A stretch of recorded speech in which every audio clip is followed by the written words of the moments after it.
Shalom toute la communauté Pénissoire. Et shalom aussi en particulier l'Église Oracle de l'Éternel. Shalom, shalom, shalom à tout le monde qui sont connectés à la radio Pénissoire, ainsi que les bien-aimés qui sont de loin, qui nous suivent aussi sur notre chaîne Facebook. Que le Seigneur vous accompagne et que Dieu vous bénisse. Voilà, nous sommes encore aujourd'hui bien-aimés devant ce plateau. Nous bénissons le Seigneur pour le souffle de vie. Nous bénissons le Seigneur pour la santé. Nous bénissons le Seigneur pour la paix et pour tout ce que le Seigneur est en train de faire pour nous. Pendant qu'il y a des morts, mais Dieu veut et qu'il a accepté que nous soyons encore bien-aimés dans le Seigneur, comptés parmi les vivants.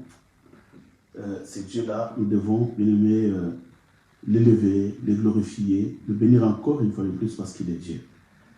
Pendant qu'il y a des gens qui sont morts dans des hôpitaux, Dieu nous a fait grâce. Il y a aussi nos bien-aimés qui étaient dans des soins intensifs. Dieu les a fait grâce en ce moment. Ils sont en bonne santé, ils sont en paix, ils sont dans la joie. Voilà pourquoi, bien-aimés, nous ne manquerons jamais.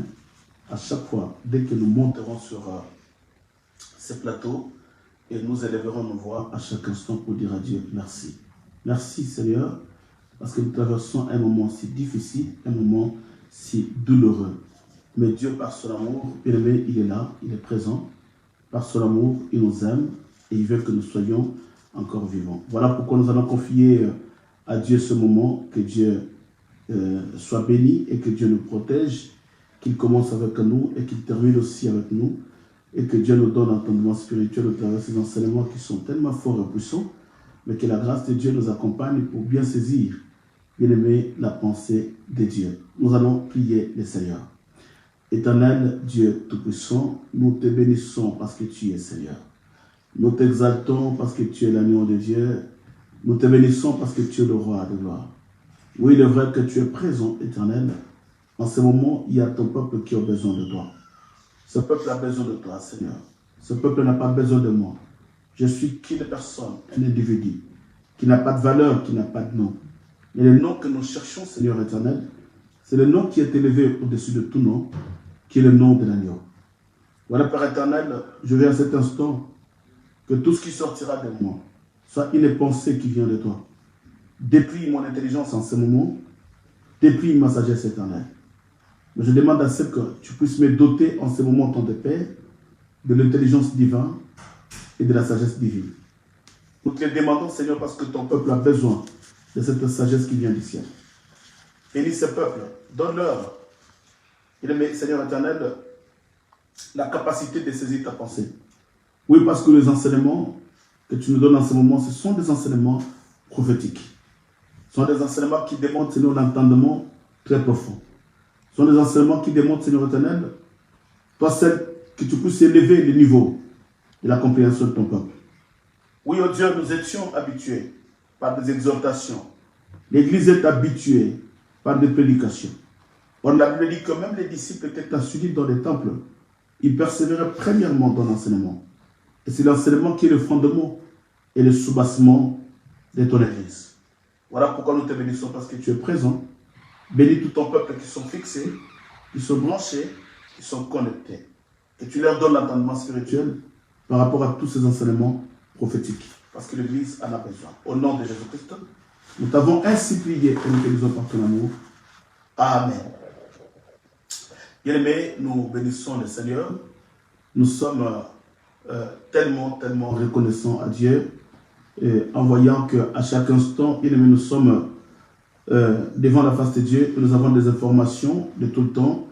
Il y a nos bien-aimés qui étaient gravement touchés, gravement malades, qui sont maintenant guéris, totalement guéris. Nous sommes vraiment dans la joie et nous continuons à prier pour rendre gloire à Dieu. Nous continuons à prier pour rendre bien-aimés des actions de grâce à Dieu, parce qu'il est lui seul qui est capable, bien-aimés, de nous protéger dans ce temps si difficile. Voilà pourquoi nous disons que l'Église soit bénie. Bien aimé, les enseignements que nous apprenons en ce moment, ce sont des enseignements qui est la base de l'Église. Les enseignements qui doivent préparer l'Église pour l'enlèvement.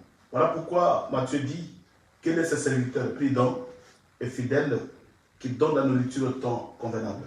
Bien aimé, si nous disons ces choses, nous ne les disons pas pour critiquer les gens. Je ne cesse de les répéter. Nous ne le disons pas pour insulter les autres. Non. Mais nous voulons tout simplement être des gardiens du temple. Nous voulons être, bien aimés, comme le gardien du temple, parce que Jésus l'a dit, et Dieu l'avait dit à Jérémie. Je vous ai placé comme étant mes prophètes.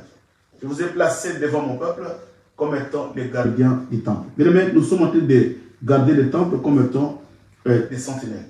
C'est qu'une sentinelle ne permettra jamais qu'un loup ravisseur puisse mettre ses pieds dans la bergerie de Dieu pour égarer le peuple de Dieu, pour égarer le brebis de Dieu, pour égarer les enfants de Dieu. Voilà pourquoi Dieu nous a placés en ce moment, bien aimé, pour redresser l'Église. C'est ça notre mission. Bien aimé, nous n'avons pas une autre mission que de redresser l'Église par le message de la délivrance de l'âme, ainsi que la délivrance des esprits. Et la première délivrance, c'est la délivrance de l'âme. Et voilà, au travers de ces enseignements, bien aimé, nous sommes en train de préparer une épouse, une église forte, une église sainte, une église qui sera sans tache, une église qui sera sans ride, une église que nous allons présenter, bien aimé, devant l'époux qui est le Seigneur. Voilà pourquoi nous insistons.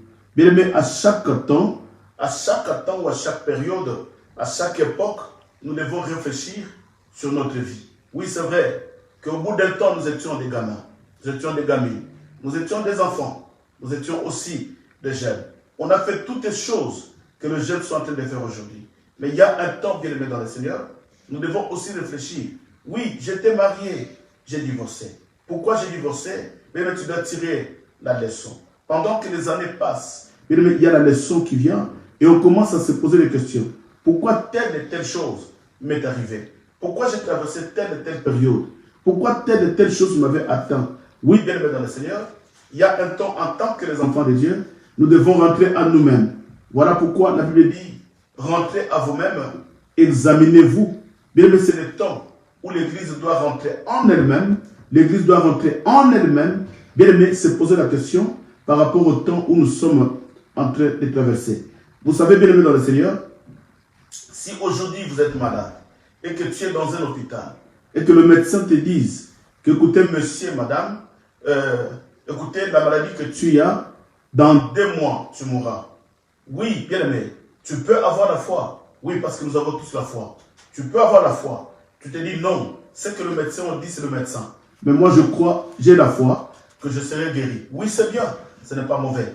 Tu peux avoir la foi. Oui, la foi, c'est bien. Mais néanmoins, à un certain moment, en tant qu'une personne, bien que tu aies la foi, mais tu penses à la guérison, il y a aussi la mort qui peut te passer sur la tête. Et quand la mort passe, c'est là où la personne commence à se poser des questions. Ah, mes enfants, ils ont quel âge? J'ai laissé mes enfants trop jeunes. Ah, ma fille, elle a 8 ans. Et derrière moi, comment ça va se passer? Qu'est-ce qui va se passer derrière moi? Il y a des questions qui commencent à se poser parce qu'il y a le diagnostic des médecins qui vient de tomber. Et là, la personne commence à croire. Oui, bien aimé dans le Seigneur, il y a aussi le diagnostic prophétique qui vient de tomber.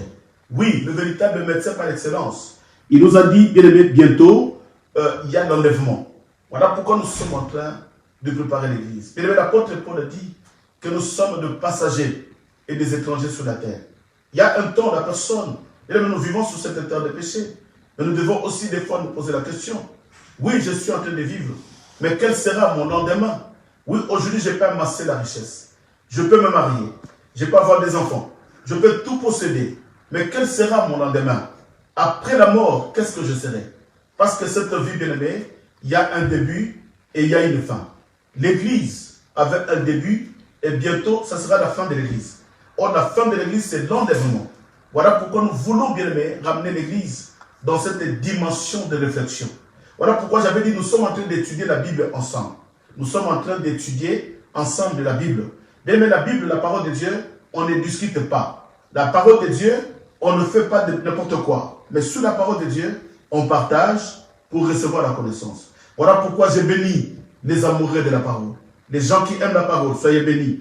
Parce que la Bible dit que même à ce moment, ou même quand l'Antéchrist viendra, il va injecter une puissance, une force pour ramener les gens à haïr la vérité.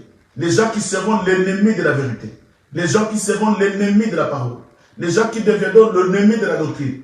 Mais nous acceptions, nous sommes dans la joie, parce que Dieu nous a fait grâce aujourd'hui, avant l'enlèvement, d'écouter la parole de Dieu, d'écouter la révélation, d'écouter la prophétie au temps de la fin pour que l'Église puisse se préparer, parce que bientôt, il y a l'enlèvement. Mais comme j'avais dit, bientôt, on n'attend pas le retour de Jésus, mais nous attendons l'enlèvement. Voilà pourquoi, étant des chrétiens, des enfants de Dieu, qui connaissent, qui ont la connaissance de la parole, pourquoi nous enseignons?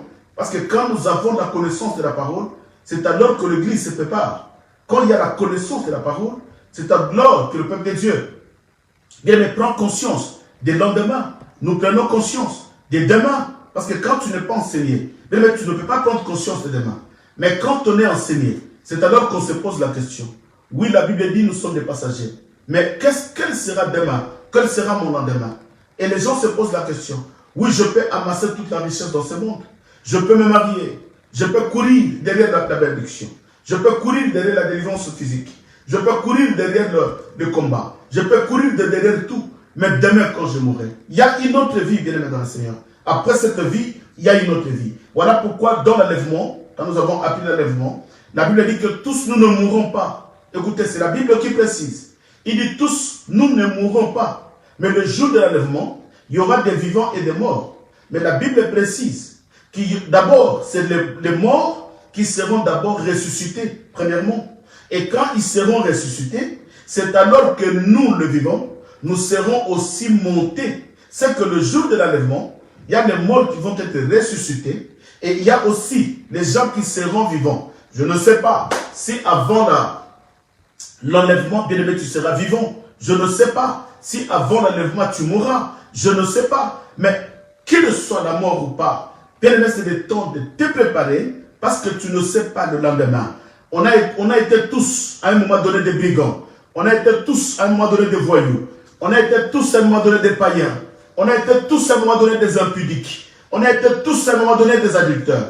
On a été tous à un moment donné des menteurs, des envieurs, des cupides. Mais il y a un temps, bien aimé dans le Seigneur, où nous devons rentrer à nous-mêmes, nous poser la question, oui, je peux amasser toute la richesse. Mais le jour où je déciderai, le jour où je mourrai, bien aimé, tu ne seras pas enterré avec des beaux vêtements que tu as. Tu ne seras pas enterré avec des maisons que tu as construites. Tu ne seras pas enterré avec des voitures que tu te bats. Parce qu'il y a des gens qui se battent sur la terre à cause des choses passagères. Mais voilà, je vais dire à l'église, ces enseignements vont nous faire retourner, bien aimés dans le Seigneur, sur la case du départ. Ces enseignements vont nous faire retourner, bien aimés, sur le bon chemin de la parole de Dieu. Soyez bénis. Oui, je dis à quelqu'un, sois béni. Bien aimés, nous avions commencé à parler sur le premier signe de le retour de Jésus. Les gens qui n'étaient pas là, on avait dit que le retour de Jésus est différent de l'enlèvement.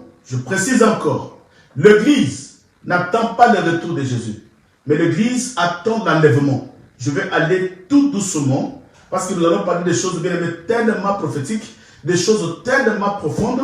Ça demande vraiment une interprétation exacte de la parole, et ça demande l'entendement spirituel pour bien saisir. Parce qu'il y a des autres, des fois, ils attendent tout simplement que je parle de la délivrance. Oui, bien aimé, je suis en train de parler de la délivrance, sans que tu le saches. Je parle de la délivrance, sans que tu le saches. Si tu suis bien le message, tu sauras que Dieu est en train de parler sur la délivrance. La délivrance de l'âme et la délivrance des esprits. Oui, c'est ça l'enseignement. N'attends pas que je te parle tout simplement des hôtels de famille pour que tu comprennes que je parle de la délivrance. Non, bien aimé dans le Seigneur.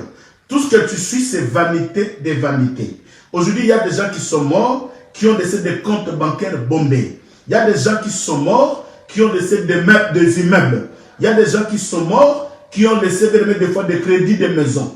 Il y a des gens qui sont morts, qui ont laissé, je ne sais pas moi, une construction au pays qui n'a pas fini. Il y a des gens qui sont morts, qui ont laissé derrière lui des enfants, des femmes et des hommes. Il y a des gens qui sont morts. Voilà pourquoi nous disons une chose, bien aimé dans le Seigneur. Ne courons pas derrière des choses matérielles, parce que tout passera. La Bible dit, cherchez premièrement le royaume et la justice de Dieu. Quand je cherche le royaume, tout viendra. Quand je cherche le royaume, tout me sera donné. Quand je cherche le royaume, tout me sera accordé. Pourquoi d'abord le royaume? Pourquoi? Parce que tout me sera accordé. Le jour où je mourrai, tout ce qui m'a été accordé restera. des beaux vêtements restera, tout restera. Mais le jour de l'enlèvement, nous avions lu la Bible dit ceci, que nous ne serons pas enlevés avec ce corps de péché. Mais la Bible dit ceci, nous serons transformés. Pourquoi? Parce que les gens qui étaient morts, suivez-moi bien, les gens qui étaient morts, le jour de l'enlèvement, ces gens-là seront ressuscités. Mais quand ils seront ressuscités, Siméon qui était mort, son corps était déjà moisi, son corps était pourri.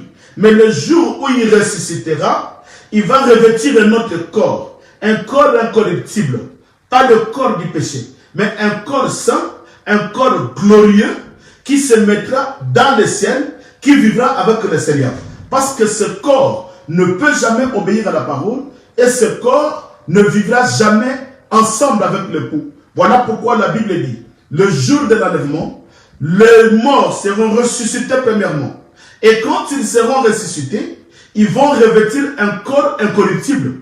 Et nous, les vivants qui serons restés, écoutez ce que la Bible dit, nous les vivants, nous serons transformés en un clin d'œil. Et nous allons porter un corps incorruptible. Bien aimé, tu ne seras pas enlevé avec ce corps-là impudique. Tu connais bien ton corps, comment tu avais marché. Tu connais bien ton corps, maman, à qui tu avais donné ton corps. Depuis ta jeunesse, depuis que tu avais 15 ans, depuis que tu avais 20 ans. Qu'est-ce que tu avais fait avec ce corps-là? Voilà pour dire à l'église que ton corps-là, bien aimé dans le Seigneur, ne sera jamais enlevé. Mais qu'est-ce qui sera enlevé? C'était l'âme que tu as, et cette âme-là va porter, l'âme va porter un autre corps, un corps incorruptible. Et ce corps-là, c'est ce corps glorieux qui restera devant l'époux. Et voilà pourquoi les disciples, quand l'enlèvement passe, maintenant nous voulons étudier les signes qui accompagnent le retour de Jésus. Je suis en train de marteler, je suis en train d'insister. Bien même qu'on ne vous prêche pas des enseignements qui ne tiennent pas debout. Qu'on ne vous prêche pas des enseignements qui ne sont pas vérifiables dans les Écritures. Des enseignements qui sont mal interprétés. D'abord, c'est l'enlèvement. Quand l'Église sera enlevée, Jésus ne reviendra pas. L'Église n'attend pas le retour de Jésus. Mais l'Église attend l'enlèvement. Quand l'Église sera enlevée, Jésus ne sera pas de retour sur la terre. Mais quand l'Église sera enlevée, nous serions enlevés et nous allons rencontrer l'époux dans les airs. Nous allons rencontrer l'époux dans les airs. C'est que l'époux va quitter la nuée. La Bible dit, le jour de l'ascension de Jésus, quand Jésus était enlevé, la Bible dit qu'il était emporté par la nuée. Or, la nuée, c'est sa maison. La nuée, c'est la demeure de Dieu. La nuée, c'est la demeure de Dieu. Voilà pourquoi d'ailleurs, la Bible dit que quand Salomon avait bâti le temple, il avait construit le temple selon le modèle de Dieu. La Bible confirme que la nuée descenda. Et quand la nuée avait descendu, la nuée couvrait le temple. Et c'est alors que Dieu va habiter dans le temple, parce que la nuée avait habité le temple. Or, dans le livre de Actes des Apôtres, la Bible nous dit aussi, le jour où Jésus est monté, quand Jésus est monté, bien aimé dans le Seigneur, il était enveloppé par la nuée. Et pendant que Jésus vit, il vit dans la nuée. Mais le jour de l'enlèvement, la Bible dit, il va quitter la nuée. Il va quitter la nuée, il sort dans le ciel. Dans le ciel, bien aimé, écoutez, parce que la nuée c'est sa demeure. Il sort dans le ciel.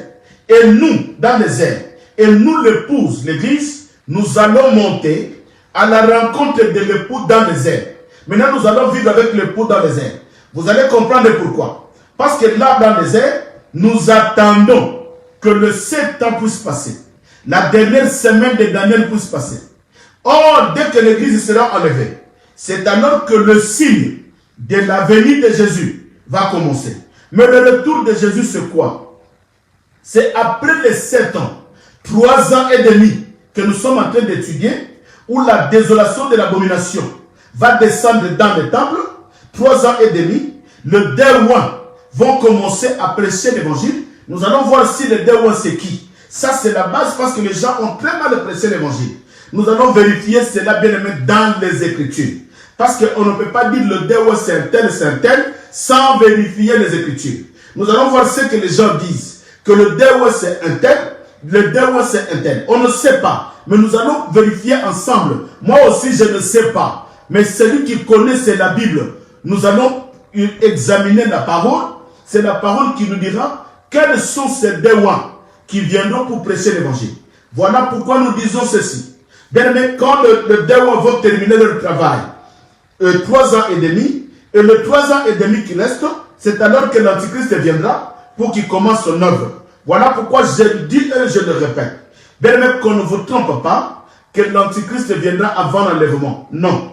L'Église ne vivra pas les œuvres de l'Antichrist. Non. Bien aimé, celui qui me suit, celui qui aime, qui me dit j'aime. Appuyez sur j'aime, bien aimé. Appuyez sur j'aime pour que nous puissions monter en pression. Si tu aimes la parole, si tu aimes l'enseignement, je vais voir vos réactions.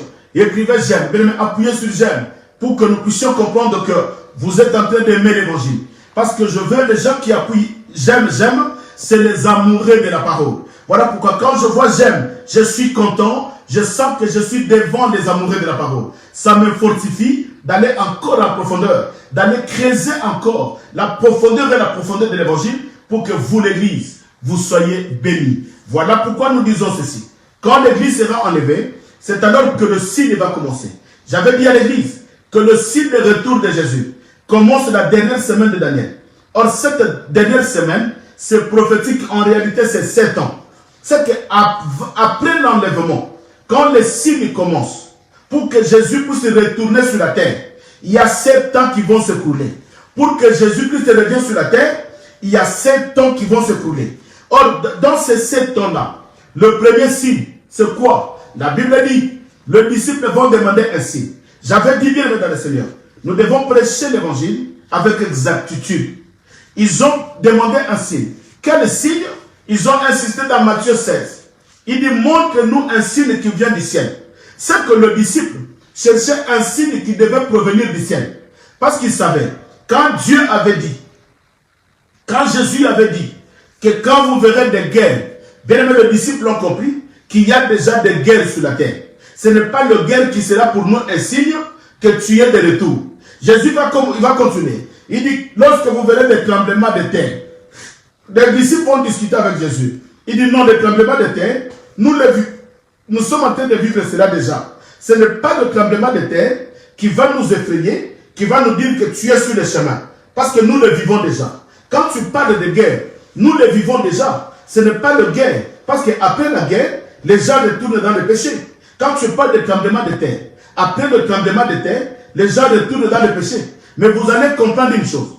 Bien, quand je vais commencer à interpréter les tremblements de terre et les guerres, vous allez comprendre que le guerre que Jésus a dit, ce n'est pas ces guerres que vous voyez. Parce que Jésus avait dit qu'avant mon arrivée, avant mon retour, vous allez voir des guerres nation contre nation. Mais aujourd'hui, nous avons des guerres. Il y a Palestine et Israël qui se battent tout le temps. Il y a Rwanda, Ouganda, Burundi qui se battent tout le temps avec les Congo. C'est qu'en réalité, ce n'est pas ça. C'est que c'était un langage prophétique. Nous allons aussi étudier les guerres et les tremblements de terre. De quoi il s'agissait exactement. Alors, le signe qu'il demande, ce n'est pas un signe terrestre. Parce que le tremblement de terre, c'est un signe terrestre. Le guerre entre nations, c'est des signes terrestres. Voilà pourquoi les disciples ont insisté. Il dit, montre-nous un signe venant du ciel. C'est là où le Seigneur a compris qu'ils ont besoin d'un signe qui doit venir du ciel pour qu'ils croient. Voilà pourquoi les riches avaient dit à Abraham, envoie là où je suis, envoie même mort, quelqu'un qui peut ressusciter pour que ma famille puisse croire à cet homme qui leur dise de ne pas se comporter comme moi, qui ne viennent pas là où je suis. C'est que le riche était déjà quelque part, dans un séjour de mort qui était plein de grincements de dents, qui était déjà l'image de l'enfer. Parce qu'en réalité, l'enfer n'est pas encore ouvert. Mais écoutez bien, aimés dans le Seigneur.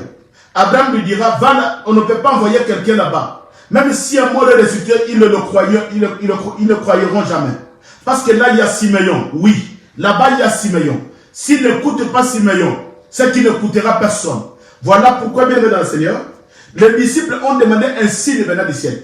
Maintenant, Jésus va leur dire que lorsque vous verrez la désolation de l'abomination s'installer dans les temples, c'est que l'abomination n'est plus dans des loges. L'abomination n'est plus en coulisses. n'est plus caché. Mais maintenant, l'abomination vient s'installer dans le temple. C'est quoi l'abomination? Nous avions vu, l'abomination, c'est tout esprit, c'est toute divinité, c'est toute force, toute personne qui prend la place de Dieu. Toute personne qui se croit Dieu. Et l'abomination, c'est quoi? C'est la personne de l'Antéchrist. Voilà, c'est là où nous confirmons que l'Antéchrist viendra avec une force de l'abomination. Il va maintenant prendre la place dans l'église. Maintenant, il va faire croire aux gens que c'est lui Jésus, c'est lui le Saint-Esprit. Voilà pourquoi Jésus dit à ses disciples qu'à ce temps-là, quand l'église sera enlevée et que vous allez entendre parler que Jésus est là, il est dans la ville, il est dans la forêt, il est quelque part, n'y allez pas. Celui que vous entendrez, ce n'est pas moi le Messie. Parce que moi, je serai déjà enlevé avec l'église. Le Saint-Esprit serait déjà enlevé avec l'église. Quand vous entendez parler que Jésus est là, il est par là, il est de l'autre côté, n'y allez pas. Ce n'est pas moi, c'est l'Antéchrist. C'est que l'abomination dans l'église, c'est tout simplement l'homme de l'Antéchrist qui va prendre la place dans l'église. Et c'est lui qui va commencer maintenant à enseigner ses abominations. Voilà pourquoi, bien aimé dans le Seigneur, nous disons qu'un abominable, un homme abomination, c'est celui qui prend la place de Dieu, c'est celui qui se lève à la place de Dieu, c'est celui qui se croit Dieu. Donc, en ce moment-là, l'Antéchrist, voilà, vous allez comprendre pourquoi je vais tout doucement. Des fois, je répète les choses qu'on a déjà enseignées. Je veux que vous puissiez bien aimer comprendre l'exactitude de ces enseignements. Je veux que ces enseignements restent gravés dans mon mémoire, dans vos mémoires, pour que personne ne vous trompe avec des enseignements qui ne sont pas vérifiables dans les Écritures. C'est pourquoi vous allez comprendre que je suis des fois en train de répéter ce que j'avais dit pour que vous puissiez comprendre en profondeur cet enseignement qui est tellement fort. Je sais que ce n'est pas facile de prêcher ces enseignements et ce n'est pas donné à n'importe qui. Parce que ce sont des enseignements qui sont des mystères. Le livre de Daniel et Apocalypse, il y a des mystères cachés. Si tu n'es pas mandaté, tu ne peux pas enseigner cela. Voilà pourquoi la grâce que Dieu nous a donnée. Nous sommes en train de fournir les efforts pour que je puisse descendre plus bas, pour que l'Église comprenne, bien aimé, la dimension prophétique de l'enseignement. Parce que l'Église en a besoin. Si tu as ces enseignements, bien aimé, tu ne marcheras pas dans la peur, mais tu marcheras dans la crainte de Dieu. Si tu comprends mieux ces enseignements, tu ne marcheras pas dans la peur, mais tu marcheras dans la crainte de Dieu. Ce sont des enseignements, bien-aimés, qui avaient fait de nous des serviteurs. Ce sont ces enseignements qui avaient fait de nous des enfants de Dieu à l'époque. Voilà pourquoi aujourd'hui, je vais aussi vous le transmettre pour que vous puissiez aussi devenir des vrais fils et des vraies filles de Dieu, craignant Dieu. Parce que quand tu entends tous ces enseignements, ben, il y a de quoi à craindre Dieu. Parce que quand l'église sera enlevée et que tu n'es pas enlevé, sachez-le bien que le Saint-Esprit ne sera pas là. Aujourd'hui, c'est le Saint-Esprit qui nous protège. Quand tu es malade, c'est le Saint-Esprit qui te guérisse. Quand tu as des soucis, c'est le Saint-Esprit qui te console. Quand tu as des problèmes, c'est le Saint-Esprit qui nous donne des solutions. Mais quand le Saint-Esprit sera enlevé, et que toi tu restes bien-aimé, quand le Saint-Esprit sera enlevé, et que toi tu resteras, bien-aimé, là c'est le malheur qui commence. Là c'est la souffrance qui commence. C'est la douleur qui commence. Voilà pourquoi dès que l'église est enlevée, maintenant il y a l'abomination de la désolation qui vient s'installer dans le temple. Et la Bible dit que celui qui lit fasse attention. Comment est-ce que l'église doit faire attention? Or, en ce moment-là, la Bible dit que Dieu donnera l'intelligence. Alléluia. Dieu donnera l'intelligence à Israël pour qu'il puisse comprendre que celui qui est dans le temple, ce n'est pas lui le Messie, mais celui qui est dans le temple, cette abomination, c'est l'Antéchrist. Voilà, nous avons tout intérêt, bien aimé, de chercher Dieu pour être enlevé. Nous avons tout intérêt de craindre Dieu, de ne pas vivre le deuxième enlèvement. Mais parce que le deuxième enlèvement, ça existe. C'est quoi le deuxième enlèvement? C'est le millénium. Quand Jésus-Christ viendra, nous allons encore vivre dans le millénium. Mais heureux le peuple qui sera enlevé premièrement. Heureux le peuple qui ne traversera pas la grande tribulation. Heureux le peuple qui ne vivra jamais le peuple qui ne vivra pas l'abomination qui va s'installer dans le temple. Heureux le peuple qui cherche l'enlèvement pour ne pas vivre tous les signes qui vont précéder le retour de Jésus. Bien-aimé dans le Seigneur, dès que l'église est enlevée, voilà pourquoi je dis à quelqu'un, faites un effort maman, faites un effort papa. Tu dois payer un prix pour que tu sois enlevé. Tu dois payer un prix pour marcher dans la sanctification. Tu dois payer un prix pour être enlevé, pour que le dernier jour, quand l'église sera enlevée, dès même que tu sois enlevé. Voilà pourquoi je dis à quelqu'un, je vous supplie bien aimé, comme avait dit l'apôtre Paul, faites un effort maman, même dans ton entourage, quand tu sens qu'il y a des amis qui te ramènent dans les péchés, sépare-toi de ces amis-là.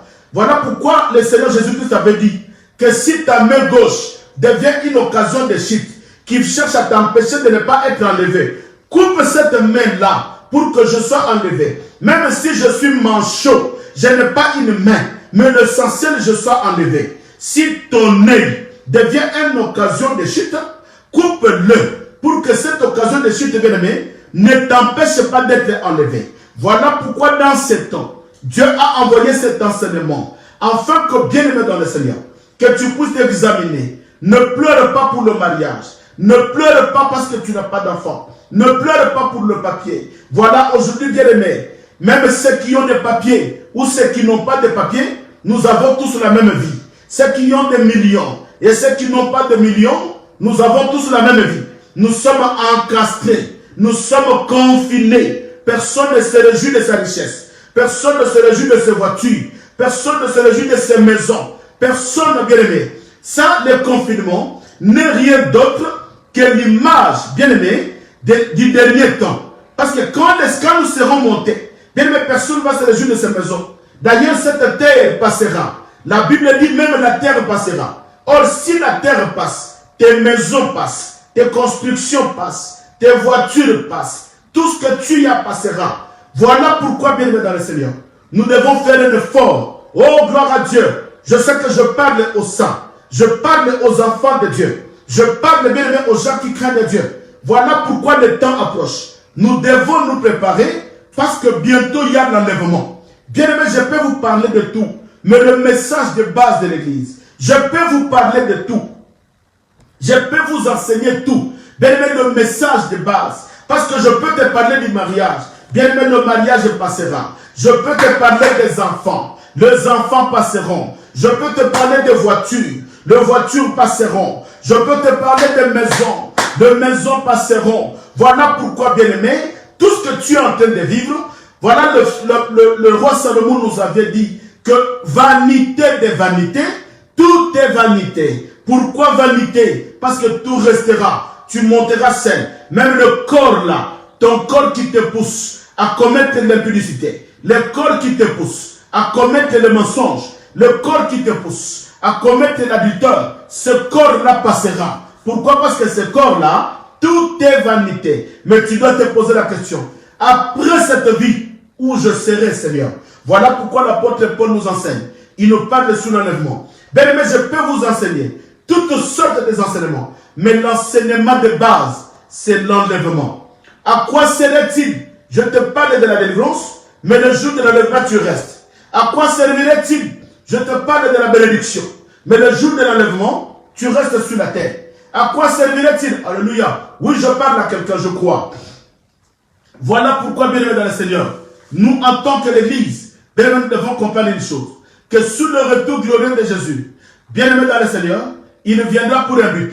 Il viendra pour un but. J'aime cet évangile. J'aime cette écriture. Ésaïe chapitre 2. Écoutez ce que la Bible dit. Je commence mon enseignement. Tout doucement. Nous allons descendre par la gloire de Dieu, je crois. Ésaïe chapitre 2. Le verset 11 au verset 18. La Bible dit ceci. Je commence le verset 11 au verset 18. Il est écrit ceci. L'homme au regard hautain sera abaissé. Et l'orgueilleux sera humilié.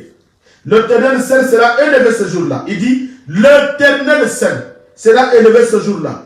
Car il y a un jour pour l'Éternel des armées, comme tout homme orgueilleux et hautain, contre quiconque s'élève. Écoutez, contre quiconque s'élève. Or, quand l'Antéchrist vient, il s'élève du haut du trône, il prend la place, il dépose son abomination dans l'église. Il prend la place de Dieu, il s'élève à la place de Dieu. Il dit le Seigneur viendra contre quiconque qui s'élève, afin qu'il soit rabaissé.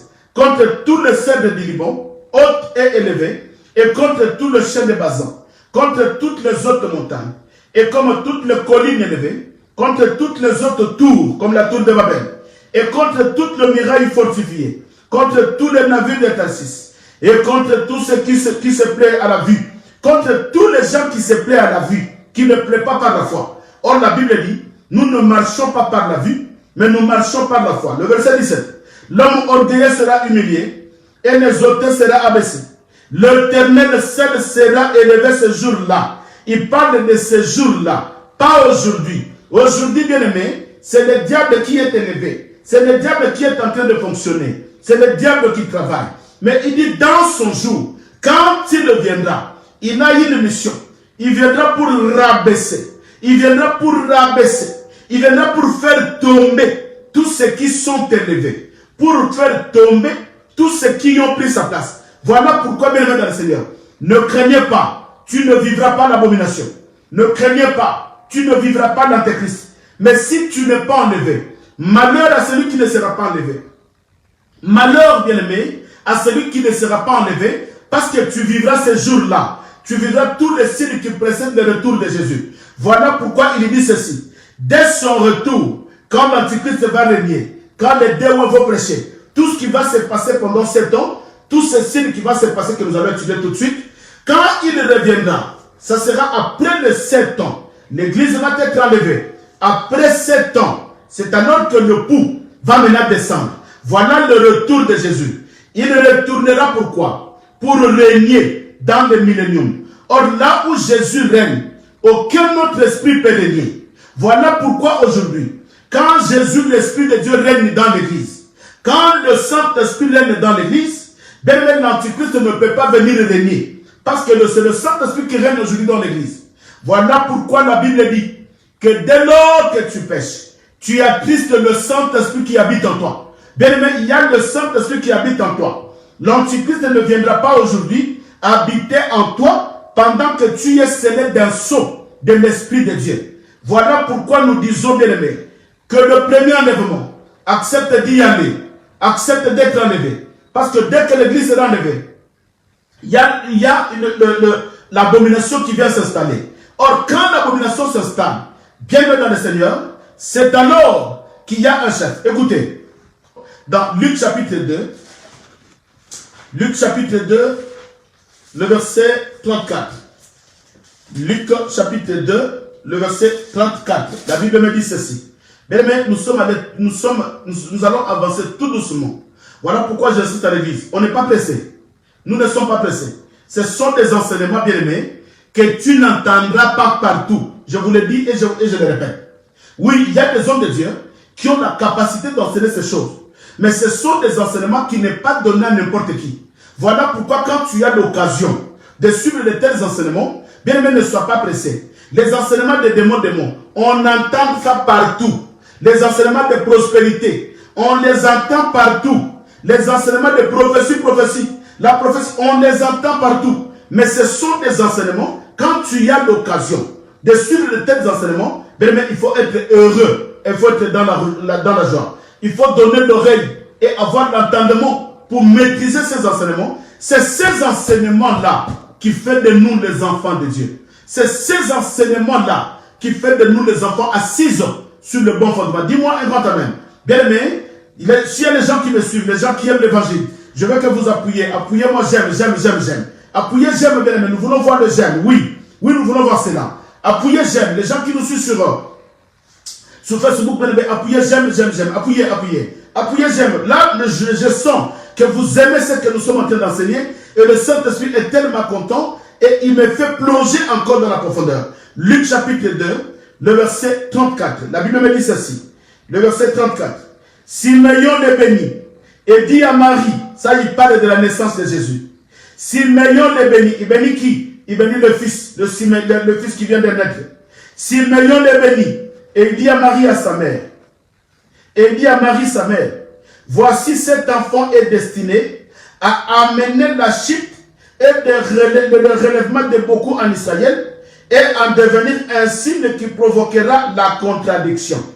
Écoutez, dans la naissance de Jésus, le sacrificateur Simeon bénit l'enfant. Qu'est-ce qu'il dit? Il dit trois choses très importantes. Trois choses très importantes.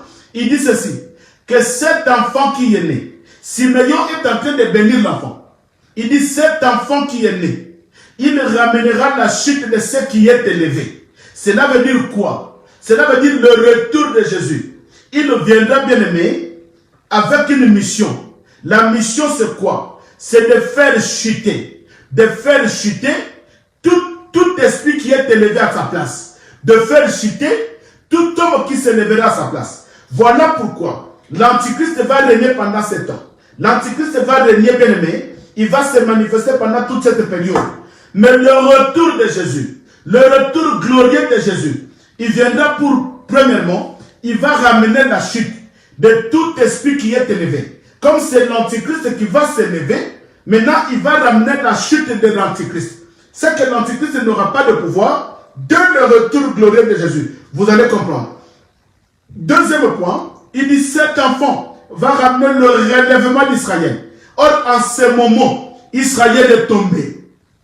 En ce moment, Israël dort encore. Pendant que le Messie est parmi les nations, Israël dort. Voilà pourquoi le retour de Jésus, il ne viendra pas pour l'Église. Il ne viendra pas pour les nations. Mais il viendra d'abord pour relever son peuple qui était tombé. Il viendra d'abord pour relever Israël qui était dans la défaillance. Il reviendra pas pour l'Église, pas pour les nations, mais pour Israël. Troisième point, il dit, il sera un sujet, il va provoquer, il deviendra un sujet de contradiction.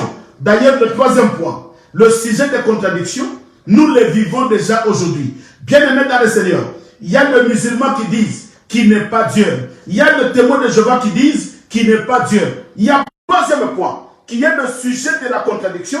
Nous le vivons déjà. Voilà pourquoi l'Église bien-aimée, nous sommes dans la joie, parce que nous ne sommes pas dans cette contradiction où les gens disent au nom du Père et du Fils et du Saint-Esprit. Non, nous ne disons pas cela. Il n'y a pas un Dieu de Père, il n'y a pas un Dieu de Fils, il n'y a pas un Dieu de Saint-Esprit. Non. Bien aimé, tous ces trois noms est incarné dans un nom. Parce que le Père n'est pas un nom.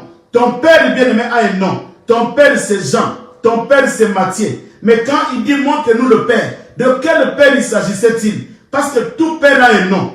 Quand tu dis c'est mon fils, bien aimé, tout fils a un nom. Ton fils c'est Matthieu, ton fils c'est Boni, ton fils c'est Simeon. Tout Père a un nom, tout fils a un nom. Voilà pourquoi, bien aimé, le jour où on lui a posé la question, tu nous parles de Père, Père, montre-nous le Père. Il dit, celui qui m'a vu, a vu le Père. Qui a vu qui? Qui a vu Jésus? C'est qu'en lui, il y avait le Père, en lui, il y avait le Fils, en lui, il y avait le Saint-Esprit. Pourquoi il y avait le Saint-Esprit? Parce qu'il a dit ceci. Église, écoutez-moi, il est avantageux pour vous que je m'en aille.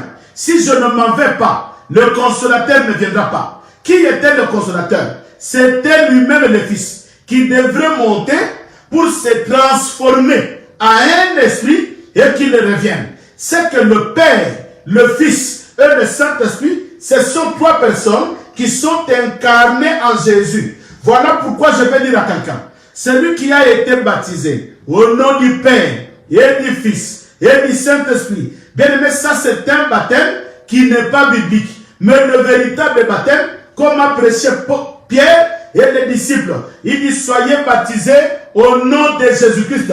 Nous devons être baptisés à un nom, pas par les attributs. Être baptisés par un nom. Or le Père c'est un attribut, le Fils c'est un attribut, l'Esprit c'est un attribut, mais le nom c'est Jésus. C'est que le Père est en Jésus, le Fils est en Jésus, le Saint-Esprit est en Jésus. Voilà pourquoi aujourd'hui, bien aimé dans le Seigneur, ceux qui ne croient pas que Jésus est le Père, c'est lui qui est la divinité, bien aimé, ils sont dans la fausseté.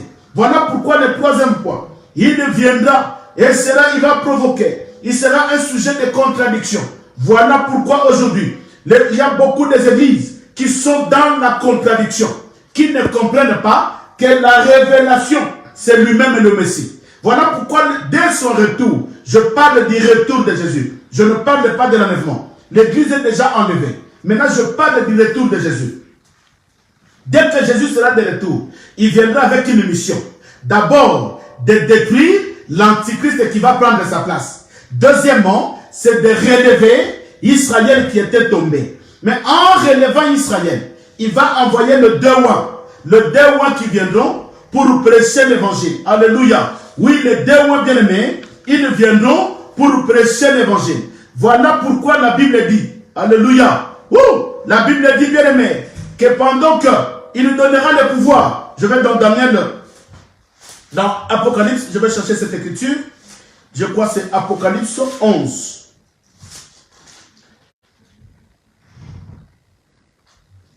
Voilà, Apocalypse 11, le verset 3. Je commence par là. Nous allons lire toutes les écritures, mais nous allons aller tout doucement, parce que ma mission, bien-aimé, est que l'Église puisse avoir la connaissance. Voilà pourquoi je te dis, toi, un enfant de pain du soir, toi qui fais partie de la communauté pain du soir, soyez béni. Toi, un enfant de l'église oracle, soyez béni. Parce que ces enseignements bien-aimés et prophétiques, vous allez comprendre pourquoi ces enseignements sont combattus. Pourquoi ils sont combattus. Nous allons lire ça dans la Bible. Mais là, je parle sur le devoir. Écoutez, la Bible dit ceci. Je commence au verset 1er. Les deux témoins. On me donne un roseau semblable à une verge, en disant, lève-toi et mesure le temple de Dieu. L'autel est ceux qui adorent. Mais le parvis extérieur et le temple, laisse-le de côté et ne le mesure pas. Car il a été donné aux nations. Écoutez, ici, Dieu dit, quand Jésus est venu, il dit, il a vu quelqu'un qui avait le roseau. Il dit, avec le roseau, commence à mesurer le temple qui était le tabernacle. Pourquoi? Parce que le tabernacle était pour le peuple d'Israël. Mais il dit, le parvis extérieur ne le mesure pas, parce que cela a été donné aux nations. Or, c'est même Jésus qui était dans le temple. On l'a haï. Maintenant, il était obligé de sortir en dehors du temple, en dehors du tabernacle. Là où l'Esprit avait dit de ne pas mesurer. Maintenant, Jésus est venu là où il y avait le refus de mesurer. Parce qu'il y avait le peuple de nations qui était là. Mais la Bible dit ceci. Et elles fouleront au pied la ville sainte pendant 42 mois. 42 mois. Pendant 42 mois, qui fait 3 ans et demi. Vous allez comprendre. Le verset 3, il dit ceci. Je donnerai à mes deux témoins le pouvoir de prophétiser, revêtus de sac pendant 1260 jours. Écoutez, ici maintenant, je commence maintenant le signe. Le premier signe, c'est l'abomination. Dès que l'abomination va s'installer dans le temple, et maintenant Dieu va comprendre que l'abomination va séduire l'humanité. Il va séduire le peuple d'Israël. Il va séduire les nations qui vont rester. Toi qui vas rester, toi qui acceptes de rester, bien aimé, il y a l'abomination qui va te séduire. Mais comme Dieu aime son peuple, Dieu aime Israël, Dieu aime son peuple qu'il a créé. Même si les païens qui vont rester, écoutez, la miséricorde de Dieu va toujours continuer. La Bible dit ceci. Dès que l'abomination de la désolation sera installée dans le temple, maintenant Dieu, il va envoyer qui? Le Déwan. Ces Déwan vont descendre sur la terre. Ils vont maintenant commencer à prêcher l'évangile. Ils vont maintenant commencer à prêcher pour dire au peuple d'Israël et le reste de l'église que les gens, la personne que vous voyez dans le temple, ce n'est pas le Messie, mais c'est l'Antéchrist. La Bible dit ils vont avoir le pouvoir pendant 1260 jours. Or, le 1260 jours, je vous avais dit cela, divisé par 365, ça nous donne 3 ans et demi. C'est que les deux mois vont faire leur travail pendant 3 ans et demi. Or, le deuxième 3 ans et demi, vous allez voir, pendant qu'ils sont en train de faire le travail, quel travail ils vont faire? Ils vont ramener l'enseignement pour enseigner les gens qui vont rester sur la terre. Voilà pourquoi, bien aimé dans le Seigneur, profite quand Simeon parle.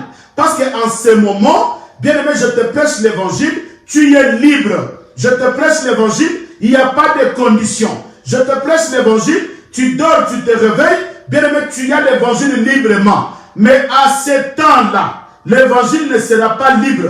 Pendant que les dévots vont prêcher, il y aura un combat. Parce que même les dévots ne vont pas prêcher la parole librement. Il y aura le combat. Bien aimé, voilà pourquoi je dis à l'église. Voilà le temps d'accepter l'évangile librement. N'attends pas la tribulation.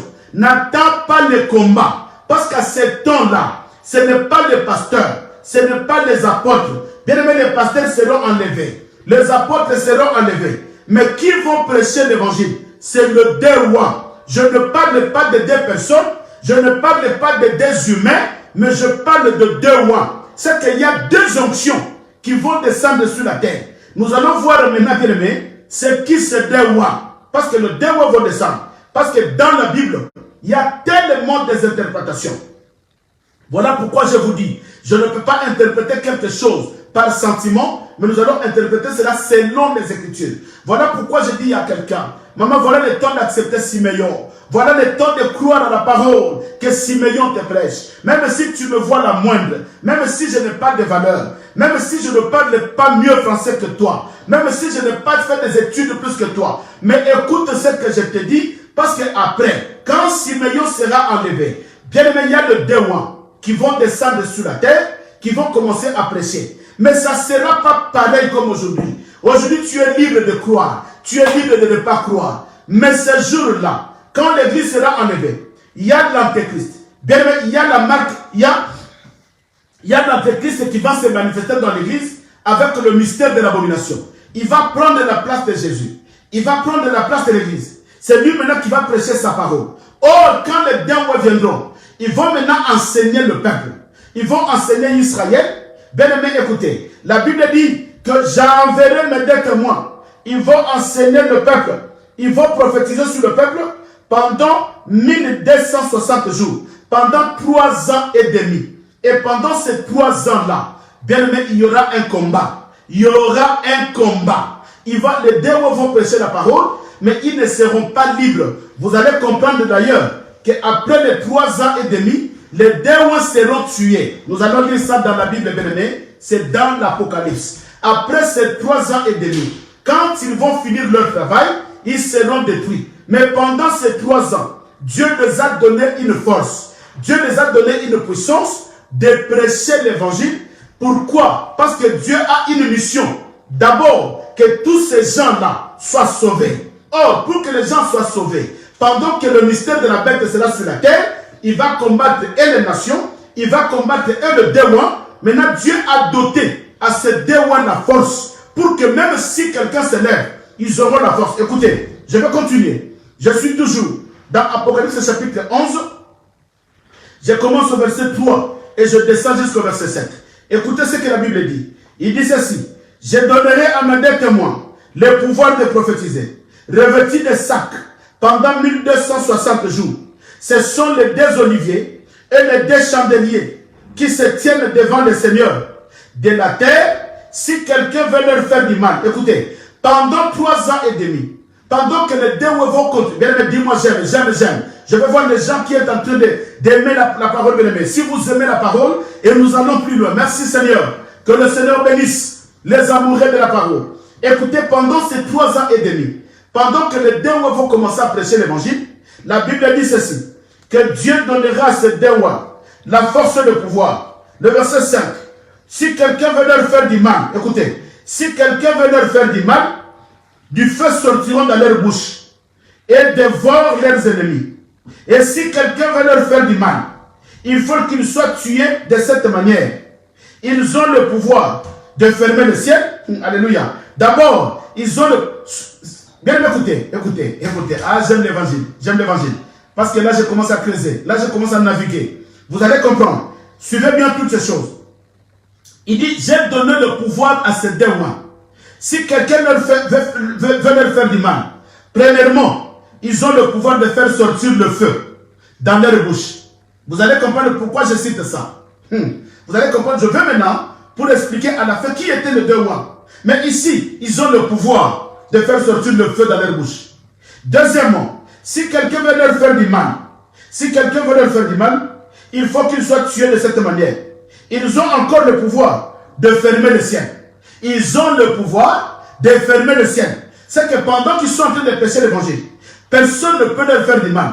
Même l'antichrist, bien écoutez-moi bien, que personne ne vous trompe. Même l'antichrist ne peut pas faire du mal à ces deux rois pendant qu'ils ont la mission du Seigneur. Et si l'antichrist n'a pas le pouvoir à toucher les deux rois pendant leur mission, bien mais comment l'antichrist peut avoir le pouvoir de toucher l'église pendant que l'église a une mission sur la terre. Alléluia. Je ne sais pas si quelqu'un me comprend. Pendant que les démons ont une mission sur la terre, Dieu leur a donné la force pour qu'aucune puissance, même l'Antichrist, ne le touche pas pendant leur mission de 3 ans et demi. Or, pourquoi? Parce qu'ils avaient un esprit. La Bible dit que Dieu les a dotés d'un esprit. Quel est cet esprit-là? C'est le même esprit qui est aujourd'hui dans l'église. C'est que pendant que le Saint-Esprit est encore dans l'église, l'Antichrist ne peut pas toucher l'église. Si l'Antichrist veut toucher l'église, si l'Antichrist veut mettre la main sur l'église, mais Dieu nous a donné le pouvoir de vomir le feu. Alléluia. Oui, Dieu nous a donné le pouvoir de vomir le feu. Et deuxièmement, Dieu nous a donné le pouvoir de fermer le ciel, de fermer la porte pour que l'Antichrist ne te touche pas. Voilà pourquoi je retourne sur l'Organisation mondiale de santé, l'OMS, avec leur vaccin. Bien aimé, il ne te touchera pas parce que tu as le pouvoir de vomir le feu, tu as le pouvoir de fermer le ciel. Et écoutez, la Bible dit, afin qu'il ne tombe point de pluie pendant le jour de leur prophétie. C'est que pendant que le démon, pendant 3 ans et demi, ils sont en train de travailler. Ils sont en train de travailler. Vous allez comprendre quel travail ils sont en train de faire. Je ne le dis pas, mais nous allons arriver là-bas. Pendant qu'ils sont en train de travailler, Dieu les a donné le pouvoir qu'ils soient intouchables. Voilà pourquoi l'église, pendant que l'église travaille sur la terre, bien aimé, l'église est intouchable. Si tu deviens réellement une église qui craint Dieu, bien aimé, tu seras intouchable. Même si le virus te touche, tu seras guéri parce que tu es une église. Aucun virus ou aucune puissance aura de la force sur toi parce que tu as une mission. Voilà pourquoi nous disons que le démon, pendant leur mission sur la terre, de 3 ans et demi, ils étaient des intouchables. Écoutez ce que la Bible dit. Et ils ont le pouvoir de changer des eaux en sang. Écoutez, ils ont le pouvoir de vomir le feu, ils ont le pouvoir de fermer le ciel, et ils ont le pouvoir de changer des eaux en sang. C'est que s'ils veulent toucher quelqu'un, si un esprit veut toucher le démon, ils ont le pouvoir de changer des eaux en sang. Voilà pourquoi aujourd'hui, l'église aussi a le pouvoir de changer les eaux en sang. Alléluia. Oui, c'est l'évangile de Dieu bien-aimé. Je vous prêche l'évangile pur. Un évangile qui va te faire devenir un enfant de Dieu. Un évangile qui te poussera dans l'obéissance de la parole. Et le verset 7, écoutez ce que la Bible dit. Quand ils auront achevé leur témoignage, alléluia. Oh, écoutez, c'est à la fin de 3 ans et demi. Quand ils auront achevé leur travail, la bête qui monte de l'abîme leur fera la guerre, le vaincra et le tuera. Ouh! Alléluia. Écoutez ce que la Bible dit. Que pendant leur mission, ils sont intouchables. Personne ne peut toucher les démons parce qu'ils ont une mission. Mais pendant 3 ans et demi, quand ils vont terminer leur mission, c'est alors, bien aimé, que maintenant Dieu va laisser. Dieu va laisser que la bête qui monte dans les abîmes, il y a une bête, à la fin de 3 ans et demi, il y a une bête qui sort de l'abîme. Cette bête-là aura le pouvoir de l'Antichrist. Maintenant, c'est la bête qui va détruire le démon. C'est pourquoi je vous ai dit, vous allez comprendre dans l'enseignement. Je parle de 3 choses. Je parle de la marque de la bête. Or, c'est cette bête-là qui sort de la profondeur de l'abîme. Je parle de l'Antéchrist. L'Antéchrist, bien aimé, qui a posé le mystère de l'abomination dans l'église. Et je vais parler aussi sur les dragons. Parce qu'il y a 3 esprits qui agissent. Il y a l'esprit qui agit dans les dragons. Il y a l'esprit qui agit dans la bête.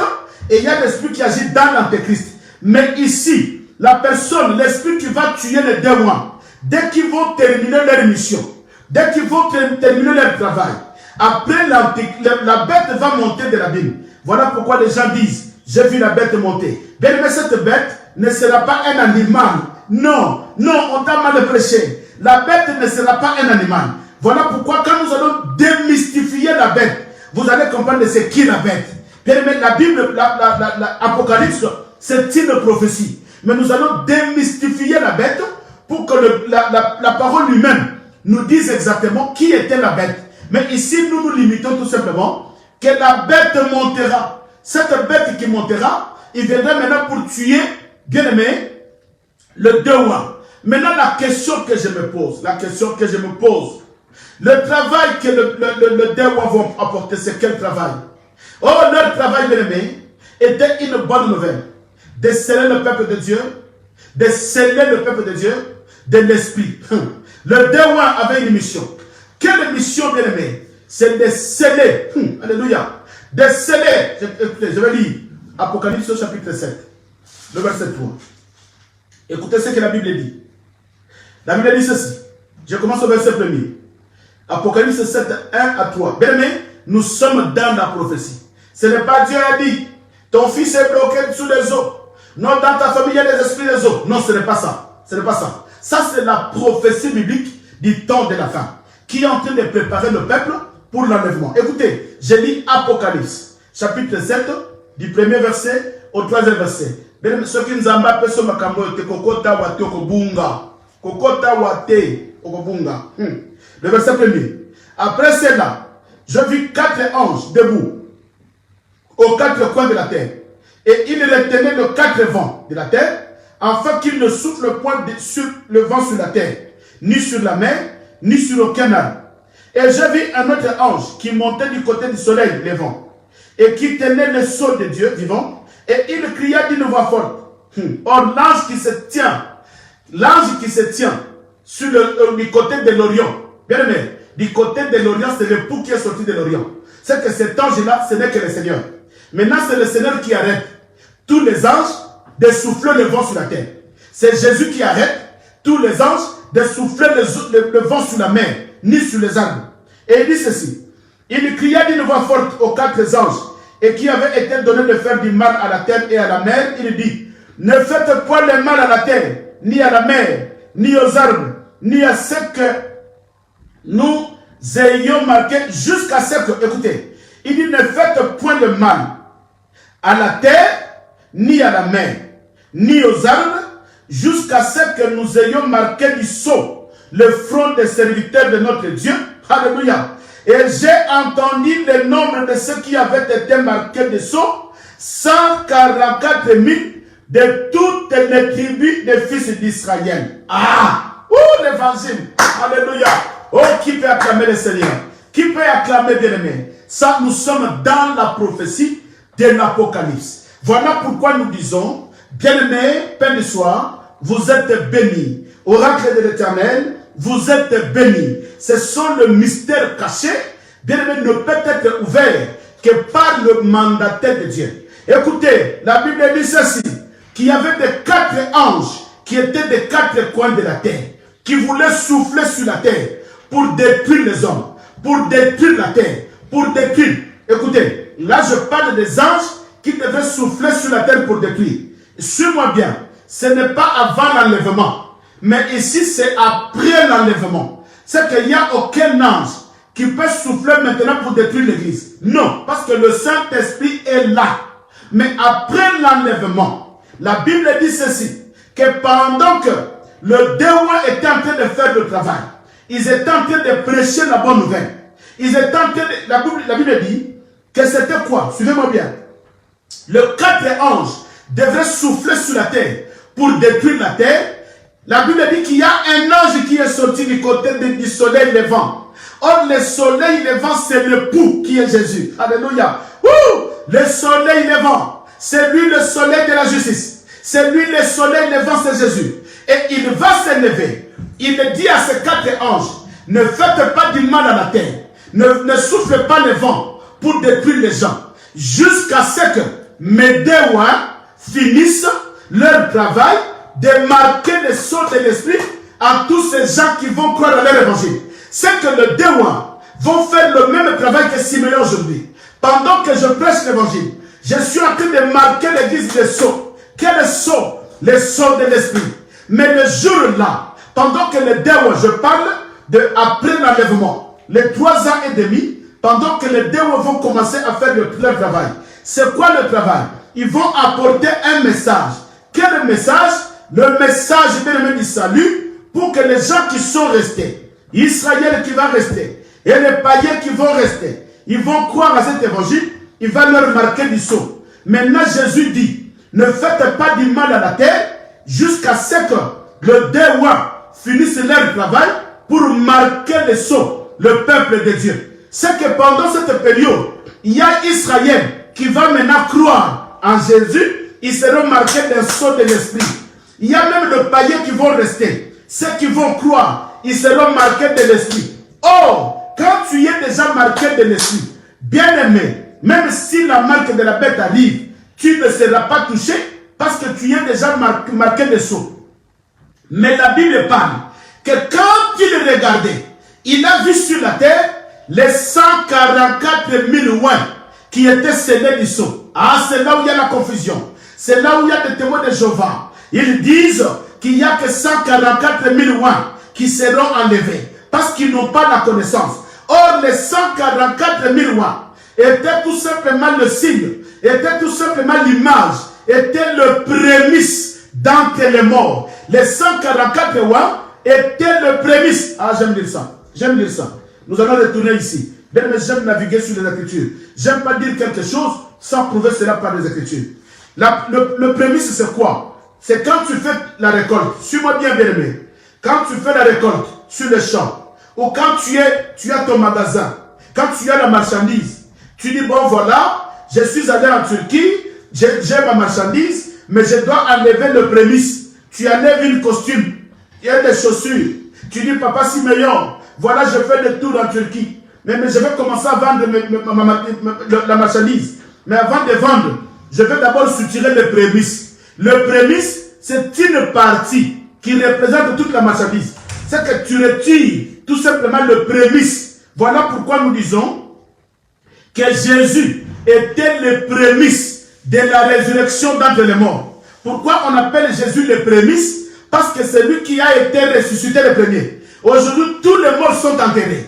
Mais Jésus, on l'appelle le prémisse parce que c'est lui qui a été ressuscité premièrement. C'est que Jésus, c'est la prémisse des morts. La prémisse des gens qui étaient morts. C'est le prélèvement de la prémisse parmi les morts. Ah, j'aime lire ça. Bien aimé, je ne peux pas vous dire des choses sans que nous puissions lire les Écritures. 1 Corinthiens chapitre 15, le verset 20 au verset 23. Écoutez ce que la Bible dit. 1 Corinthiens 15, le verset 20 au verset 23. La Bible me dit ceci. Mais maintenant, Christ est ressuscité des morts. Écoutez, ah, j'aime l'évangile. Il dit maintenant, Christ est ressuscité des morts. Il est le prémisse de ceux qui sont morts. Alléluia. Il est le prémisse de ceux qui sont morts. Car, puisque la mort est venue par un homme, c'est aussi par un homme qu'est venue la résurrection des morts. Alléluia. Et comme tous meurent en Adam, de même aussi tous reviendront en Christ. Alléluia. De même que tous sont morts en Adam, de même que tous seront revenus en vie en Jésus. Voilà pourquoi nous disons que le 144 000 oins, bien aimé, ce n'est pas des témoins de Jéhovah. Parce qu'ils nous disent, voilà pourquoi je vous dis, bien aimé, si vous avez des hommes de Dieu qui ont la capacité de l'interprétation des Écritures, bien aimé, nous devons être dans la joie. Les témoins de Jéhovah nous disent que c'est le 144 000 oins qui vont entrer dans le royaume. Et les 144 000 oins, c'est qui? Ce sont eux les témoins de Jéhovah. Jusqu'à ce que les témoins de Jéhovah, dans le monde, deviendront 144 000. C'est alors qu'ils seront enlevés. Ça, c'est une fausseté. Sans le savoir. Or, que les 144 000 oins que Dieu voyait, que Jean voyait dans l'île de Patmos, dans la vision, bien aimé, c'était que le prémisse. Et cela est confirmé, bien aimé, dans le Seigneur. Alléluia. Oh, la Bible dit ceci. Que le prémisse, je vais aller dans le livre des Romains. Je vais naviguer d'abord pour que nous puissions comprendre le prémisse. Romains chapitre 11, le verset 16. Romains chapitre 11, le verset 16. La Bible dit ceci. Or, si les prémices sont saintes, la masse l'est aussi. Alléluia. Si les prémices, ah, dis-moi j'aime, je ne sais pas s'il y a quelqu'un qui aime l'évangile. Il dit, si les prémices sont saintes, la masse l'est aussi. C'est que le prémisse, c'est le prélèvement d'une petite quantité dans la masse. Voilà pourquoi Jésus était dans les morts. Mais ils ont pris un échantillon. Ils ont pris un prélèvement qu'on appelle Jésus, le prémisse, l'échantillon parmi les morts. Voilà pourquoi Paul nous dit dans Romains que si les prémices sont saintes, la masse le sont aussi. Alléluia. Si les prémices sont saintes, la masse le sont aussi. C'est que Jésus était le prémisse d'entre les morts. Et nous confirmons aussi que le 144 000 rois était tout simplement le prémisse. Écoutez, j'aime la parole. Bien aimé, j'aime la parole. Apocalypse chapitre 14, le verset 1er au verset 5. Nous lisons la Bible. Il dit ceci. Je regardais, et voici l'agneau se tenait sur la montagne de Sion, et avec lui 144 000 personnes qui avaient son nom et le nom de son père écrit sur le front. J'ai entendu du ciel une voix, comme un bruit de grosses eaux, comme le bruit d'un grand tonnerre. Et la voix que j'ai entendue était comme celle des joueurs de harpe, jouant de leur harpe. Ils chantaient un cantique nouveau, devant le trône et devant les 4 êtres vivants et le veillard. Et personne ne pouvait apprendre le cantique. Si ce n'est le 144 000 qui avaient été rachetés de la terre, ce sont ceux qui ne sont pas souillés avec des femmes, car ils sont vierges, ils suivent l'agneau partout où il va, ils ont été rachetés d'entre les hommes comme des prémices pour Dieu et pour l'agneau de Dieu. Alléluia. J'aime la parole, bien-aimé. Il dit, j'ai vu les 444 000 rois qui étaient des vierges, qui ne se sont pas souillés, qui suivaient l'agneau partout où il allait. Ils ont été rachetés d'entre les hommes comme des prémices pour Dieu. C'est que le 444 000 rois, ce n'est pas tout simplement les 444 000 qui rentrera dans le ciel, qui sera enlevé, mais ça, ce n'est même pas le problème de l'enlèvement. Les témoins de Jéhovah sont dans la confusion. Les 144 000 rois, ils parlent sur le 3 ans et demi. Quand les deux rois vont prêcher l'évangile, maintenant Dieu voit. Il donne l'image que parmi ces gens-là, il a vu déjà le prémisse de tous ces gens qui ont reçu la marque. Il a vu le prémisse, c'est-à-dire une portion, une quantité, un échantillon. Il a pris ça comme échantillon. Voilà pourquoi quand on vous prêche cet évangile, alléluia, le 1444 rois, ce n'est pas pour l'enlèvement. Mais nous sommes maintenant dans les 3 ans et demi, pendant que les deux rois sont en train de faire leur travail. Voilà pourquoi, bien-aimés, nous disons ceci. L'évangile, on ne le prêche pas comme ça. L'évangile, bien-aimé, doit être prêché avec précision. Et la Bible dit que Jésus, qu'on avait vu à l'Orient comme étant un ange, il dit à tous les anges qui voulaient faire du mal à la terre, il dit ne faites pas du mal à la terre pendant que les deux sont en train de faire leur travail. Quel est le travail? D'apporter la bonne nouvelle. D'apporter la bonne nouvelle, bien aimée, pour que Israël puisse croire, pour que le païen puisse croire. Et ceux qui vont croire à ce moment-là, ils seront marqués de sceaux. De quel sceau? Du sceau de l'esprit. Et la Bible dit, dès qu'ils vont terminer leur travail, c'est alors, maintenant que l'Antéchrist, c'est alors que la bête qui montera des eaux, la bête qui montera des eaux, va les tuer. Là, nous sommes dans Apocalypse, chapitre 11, verset 7. Je le lis, mais je le relis encore. Pour comprendre que même le deux rois, ils seront encore morts. On va leur tuer. Mais à ce moment-là, ils vont porter les corps. Pourquoi? Suis-moi bien, bien-aimé dans le Seigneur. Suis-moi bien. Parce que le jeudi, là nous sommes presque à la fin. Le jeudi, je vais vous parler de ces deux rois. Ils sont qui? Parce qu'ils seront, le deux rois, ça sera l'onction qui va se manifester dans un corps. Parce que la Bible dit ceci. Au verset 7. Je suis dans Apocalypse 11, 7. On a déjà dit ça. La Bible nous dit ceci.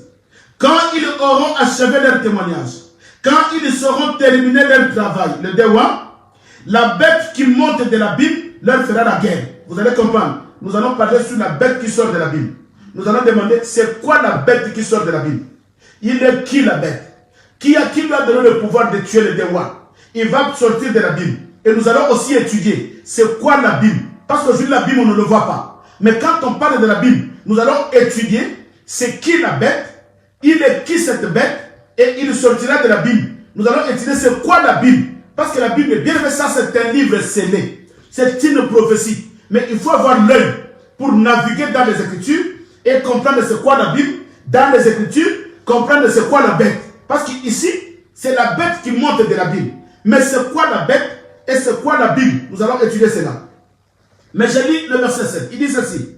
Quand ils auront achevé leur travail, la bête qui monte de la Bible fera la guerre, le vaincra et le tuera. C'est que les démons seront tués quand ils vont terminer leur travail. Et au verset 8, la Bible dit ceci. Et leurs cadavres seront sur la place de la grande ville qu'on nomme symboliquement Sodome et Égypte.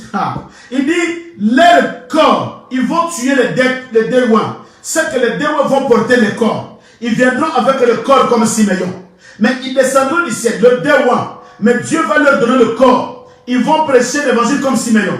Ils vont prêcher comme les hommes de Dieu. Et la Bible dit que quand ils vont terminer leur travail, c'est alors, bien aimés dans le Seigneur, c'est que leur travail est fini pour qu'ils soient morts. Voilà pourquoi je dis à l'église, ne pensez pas à la mort de Siméon aujourd'hui. Si je meurs, c'est que j'ai terminé ma mission et Dieu laisse que le monde détermine la main sur moi. Si aujourd'hui Siméon mourait, ne pleurez pas, savez bien, comprenez que j'ai terminé ma mission. Mais pendant que j'ai l'onction de Dieu et que j'ai la mission de Dieu sur la terre, bien aimé, tu ne mourras pas parce que tu as la mission de Dieu. Pendant que j'ai la mission de Dieu, pendant que je suis en train de céder l'église, des sauts de l'esprit par les enseignements, bien aimé, je ne mourrai pas. Mais le jour où je mourrai, où on va vous informer que le pasteur Siméon est mort, ne pleurez pas. C'est que j'ai terminé ma mission. Si je n'ai pas encore terminé ma mission, la mort ne me touchera pas. Et c'est ce qui se passe avec les deux rois. Ils ont apporté le message du salut au peuple d'Israël et aux nations qui vont rester. Les gens qui ne seront pas enlevés. Pendant ces 3 ans et demi, Dieu va leur donner le pouvoir de rester sur la terre. Aucun esprit, même les dragons, même l'antéchrist, même la bête, ne peut pas toucher les démons pendant qu'ils ont leur mission sur la terre. Mais dès que leur mission a terminé, alléluia. Oh, dis-moi j'aime l'enseignement. Qui peut me dire j'aime bien aimé? Dis-moi j'aime le message. Alléluia. Dès qu'ils vont terminer la mission, c'est alors, bien aimé, que le diable mettra la main dans leur vie. Et la Bible dit qu'il va la bête qui va monter de la Bible va leur faire la guerre et il va leur tuer après avoir terminé leur mission. Et leur cadavre sera étalé dans quel lieu? Là où ça s'appelle Sodome, là où ça s'appelle l'Égypte. C'est pour comprendre que Sodome et Gomorrhe et l'Égypte que vous avez vu à l'époque, c'était tout simplement le terrain de l'Antéchrist. C'était tout simplement le terrain de la bête, l'abomination. Voilà pourquoi, bien aimé, la Bible dit que quand les 2 témoins seront morts, quand on va leur tuer, la Bible dit qu'on va leur poser, on va déposer leur corps là où nommé symboliquement Sodome et l'Égypte. Pourquoi on doit nommer cette place-là Sodome et Égypte? Parce que c'est tout simplement l'image de l'Antéchrist. Alléluia. Et la Bible dit qu'ils vont porter le corps et ils vont exposer leur corps après la mort. Mais ce qui nous intéresse, c'est qu'il ne peut pas être tué avant de finir la mission. Ah, j'ai dit à quelqu'un, au nom de Jésus-Christ de Nazareth, maman, ne pleure pas. Sachez-le bien que pendant que tu vis sur la terre, tu as une mission. Toute ta famille n'est pas encore convertie. Tu es le David de ta famille. Alléluia.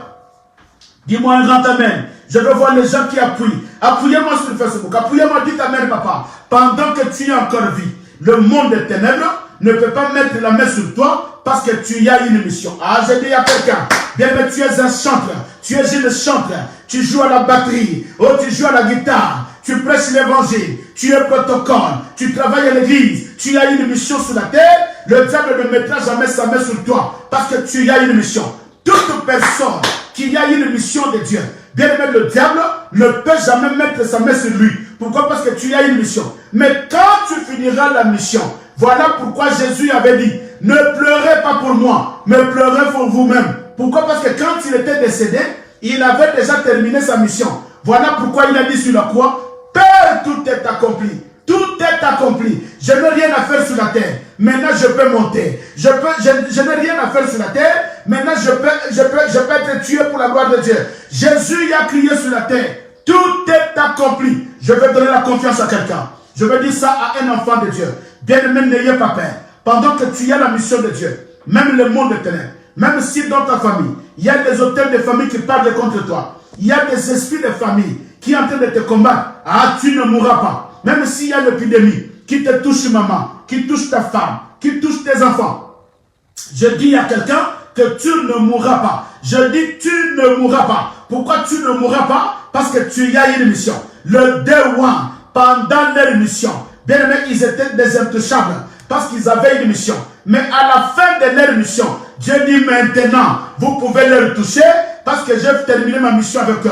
Bien aimé, le jour où je mourrai, ne pleurez pas. Dites tout simplement gloire à Dieu parce que la mission de Siméon a été finie sur la terre. Bien aimé, personne ne peut mettre sa main sur toi. Alléluia. Oui, voilà pourquoi je dis, personne ne mettra la main sur le couple visionnaire. Personne ne mettra la main sur papa Crispin, sur maman Katia, leurs enfants, parce qu'ils ont encore la mission sur la terre. Alléluia. Ils ont encore la mission sur la terre. Il y a le monde entier qui écoute la radio. Ils doivent être là parce qu'ils ont une mission. Le Day One n'ont pas été touchés parce qu'ils avaient la mission sur la terre. Ah, dis-moi un grand amen. Bien aimé, tu as une mission sur la terre.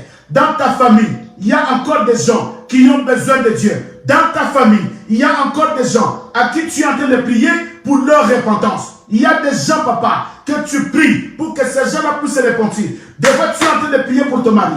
Des fois, tu pries pour ta femme. Tu as une mission sur la terre. Tu ne mourras pas. Pendant que tu as la mission de Dieu, tu ne mourras pas. Le Day One ne pouvait pas mourir jusqu'à ce qu'il devait terminer la mission. C'était quelle mission? C'est de prêcher l'évangile et de mettre le sceau. Bien aimé, ça ce n'est pas le sceau de 666. C'est de mettre le sceau sur les gens qui ont cru. De mettre le sceau sur les gens qui ont cru. Israël va croire, ils auront la marque de sceau de l'esprit. Les païens qui vont rester, qui vont aussi croire, ils auront la marque de sceau de l'esprit. Maintenant, la chose grave, c'est quoi? Écoutez, la chose grave, c'est quoi? Dès que les 3 ans et demi vont s'écrouler, ils vont terminer leur mission. Voilà pourquoi je te dis, bien-aimé, tu as tout intérêt de chercher l'enlèvement maintenant. N'attends pas. Sois marqué de sceau par l'enseignement que Siméon te prêche. Sois marqué de sceau par la doctrine que Siméon te prêche. N'attends pas ce temps-là. Même si les Day One viendront. Oui, les gens qui vont rester, Israël et les nations, ils vont aussi croire à l'évangile que les Day One vont emporter. Mais quand ils vont croire, ils vont aussi leur marquer de sceau. Le même sceau que nous sommes marqués aujourd'hui de l'esprit, c'est le même sceau aussi que les Day One vont marquer les gens qui vont rester, ceux qui vont croire à l'évangile de Day One, ceux qui vont croire au message de Day One pendant les 3 ans et demi. Et après les 3 ans et demi, la Bible dit qu'il y aura la bête qui montera de la Bible, qui va faire la guerre au Day One. Et c'est là où la Bible dit dans le livre de Daniel, que quand la bête montera, il viendra avec une mission pour faire cesser des sacrifices. Voilà là où nous allons commencer demain. La bête viendra pour faire cesser des sacrifices. Quel sacrifice? Aujourd'hui, nous sommes dans les sacrifices. Quand nous serons montés, l'abomination viendra dans le temple pour faire cesser les sacrifices pour qu'on puisse l'adorer. Or, pendant ces 3 ans et demi, après l'enlèvement, les 3 ans et demi, quand les Day One viendront prêcher l'évangile, les gens qui vont croire, ils seront marqués de sceaux. Et quand la bête montera de la Bible, il va tuer les Day One pour maintenant accomplir l'œuvre de l'abomination. Pour accomplir l'œuvre de l'abomination. Maintenant, à ce moment-là, ils vont cesser les sacrifices. C'est qu'ils vont imposer maintenant les gens. C'est là où maintenant la grande tribulation commence. Alléluia. C'est que les 3 ans et demi, ce n'est pas la grande tribulation. Ce n'est pas la grande tribulation. Les 3 ans et demi, c'est les Day One qui vont prêcher. Mais dès lors que la bête sortira de la Bible, il va tuer les Day One. C'est là maintenant que la grande tribulation commence. La persécution commence. Bien-aimé dans le Seigneur. Voilà pourquoi je dis à quelqu'un, c'est le temps de croire à l'évangile. Mais si tu restes et que tu crois à l'évangile de Day One, tu seras aussi marqué de sceau. Mais tu n'échapperas pas. Il y a la grande tribulation qui va commencer. Les 3 ans et demi qui suivent. Il y a la grande tribulation qui va commencer. Là maintenant, bien-aimé dans le Seigneur, ils vont commencer à couper le main, à couper le pied. Tu deviendras manchot, tu n'auras pas l'œil, parce que maintenant c'est l'antichrist, la bête qui va prendre la place, c'est lui maintenant qui va diriger. Parce que les Day One sont morts, l'Esprit de Dieu n'est pas là. Maintenant c'est la bête qui va diriger par la puissance de l'Antichrist. La bête qui va diriger par la puissance de l'Antichrist. Et là maintenant, bien-aimé, ça va être catastrophique. Ça va être dur. Ça va être dur. Ça sera un moment difficile. Tu n'es pas libre. Tu dépends de l'Antéchrist. Si tu veux manger, c'est lui qui décide. Si tu ne manges pas, c'est lui qui décide. Si tu vas t'habiller, c'est lui qui décide. Si tu ne vas pas t'habiller, c'est lui qui décide. Voilà pourquoi je dis à l'église, bien-aimé dans le Seigneur, c'est le temps. Je dis à quelqu'un, c'est le temps. C'est le temps, maman, de croire à l'évangile. C'est le temps, papa, d'obéir à la parole. C'est le temps. Ne viens pas à l'église chercher le mariage. Ne viens pas à l'église chercher des enfants. Ne viens pas à l'église chercher le matériel. Ne viens pas à l'église. Oui, c'est notre bénédiction. C'est la rosée. C'est tout simplement, et ce n'est pas la rosée du ciel, mais c'est la graisse de la terre. Nous en avons besoin. Nous avons besoin de mariage. Oui, nous en avons besoin. Mais quand tu viens à l'église, premièrement, bien-aimé, cherche d'abord l'enlèvement. Parce qu'après l'enlèvement, voilà les signes qui accompagnent le retour de Jésus. Il y a d'abord l'abomination qui va s'installer dans le temple. Bien-aimé, il y a le déouin qui viendront pour prêcher. Ceux qui vont croire, ils seront marqués de sceaux. Et après la fin des services de ce déouin, bien-aimé, il y a la bête qui sortira de la Bible qui va tuer le déouin. Et quand les déouins seront tués, bien-aimé, là c'est là. Je ne vous dis pas, je ne préfère même pas te dire ça. Je ne te souhaite même pas ça. Bien-aimé, même à mon ennemi, je ne souhaiterais pas qu'il traverse la grande tribulation. Même à celui qui avait tué ma mère, je ne souhaiterais pas qu'il traverse la grande tribulation. Et à combien plus forte raison, toi ma fille, toi mon fils dans le Seigneur, à combien plus forte raison, toi le membre de la communauté Pain du Soir, à combien plus forte raison, toi le membre de l'église Oracle, je ne te souhaiterai jamais, bien-aimé, de participer à la grande tribulation. Tu ne sauras pas. Ça sera dur, bien-aimé. Ça sera très dur. Voilà pourquoi aujourd'hui, nous avons besoin, bien-aimé, de la crainte de Dieu. Nous avons besoin de l'obéissance à la parole, afin que nous devenions le candidat dans le premier enlèvement. Parole du Seigneur. Que le Seigneur vous bénisse. Qu'il vous comble de toute sa richesse, de toute la joie, de toute la connaissance.